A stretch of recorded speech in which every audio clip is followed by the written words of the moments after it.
If confirmed, Mr. Pete Hegseth would assume the role in a moment of consequence.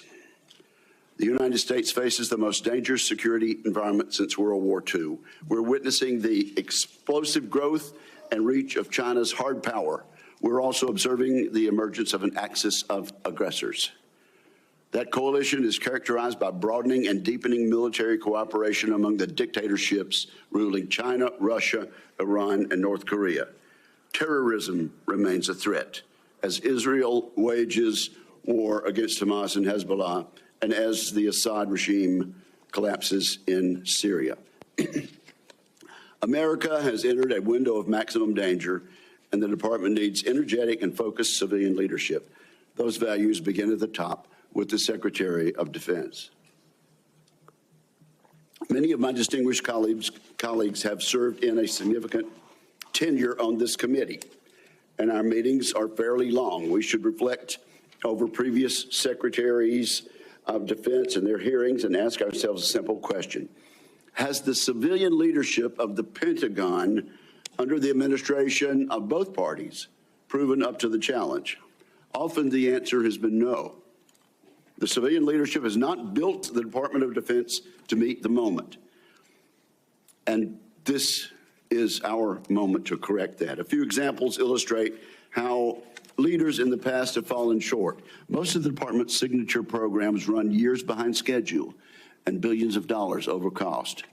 Vital initiatives have suffered, such as the F-35, the new Sentinel ICBM, and the Navy's shipbuilding program, including the Constellation-class frigate. The Department of Defense desperately needs civilian leaders who listen to the advice of combatant commanders, many of whom would benefit from innovative systems. Yet a risk-averse DoD culture has kept too many promising technologies on the wrong side of the so-called valley of death. That tenuous period between experimental prototypes and production contracts. Defense companies backed by venture capital receive less than 1% of defense contracts. As we all know, the Pentagon still cannot even pass an audit. The department must simplify and streamline its bureaucracy so it can respond to innovation. Staffs have ballooned. Organizations are top-heavy. Civilian leaders have promised time and again to slim down the bureaucracy, and perhaps genuinely hoped to. Every day, men and women in uniform make tremendous contributions to U.S. security. They and the American people deserve a Pentagon that does the same. Today's Department of Defense is no longer prepared for great power competition. It is not a national defense institution ready to achieve and sustain technological supremacy across the range of operations. Admittedly, this nomination is unconventional. The nominee is unconventional. Just like that New York developer who rode down the escalator in 2015 to announce his candidacy for president. That may be what makes Mr. Hegseth an excellent choice to improve this unacceptable status quo that I just described. He is a decorated post-9/11 combat veteran. He will inject a new warrior ethos into the Pentagon, a spirit that can cascade from the top down. Mr. Hegseth will bring energy and fresh ideas to shake up the bureaucracy.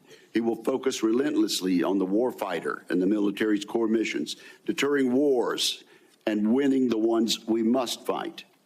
He will bring a swift end to corrosive distractions such as DEI.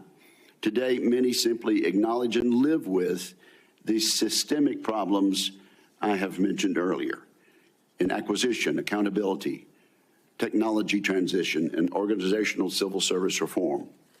Mr. Hegseth will actually move to fix these issues decisively. In short, I'm confident that Mr. Hegseth, supported by a team of experienced top officials, will get the job done. The Secretary of Defense is an incredibly important position, but the Secretary's span of control is limited. The Pentagon is vast, with 3 million plus personnel, uniformed civilian and contractor. A successful secretary understands that steering the ship means focusing his attention on strategic level priorities. The Secretary must be supported with exceptional subordinates who will run the day-to-day affairs of the Office of the Secretary of Defense, the military services, and the other DoD components. I'm also confident that as an infantryman, Mr. Hegseth understands the military principle of commander's intent.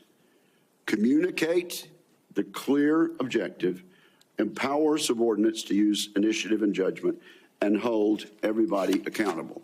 We must not underestimate the importance of having a top-shelf communicator as Secretary of Defense. Other than the President, no official plays a larger role in telling the men and women in uniform, the Congress, and the public about the threats we face and the need for a peace through strength defense policy. I have no doubt Mr. Hegseth will excel in a skill in which many of his predecessors have fallen short. Much has been made of both Mr. Hegseth's personal life and some of his policy pronouncements. Regarding his personal conduct, Mr. Hegseth has admitted to falling short, as we all do from time to time. It is noteworthy that the vast majority of the accusations leveled at Mr. Hegseth have come from anonymous sources. Contrast these anonymous accusations with the many public letters of support and commendation. We have seen letters from people who served with Mr. Hegseth. These individuals have worked with him professionally. They really know him and his character.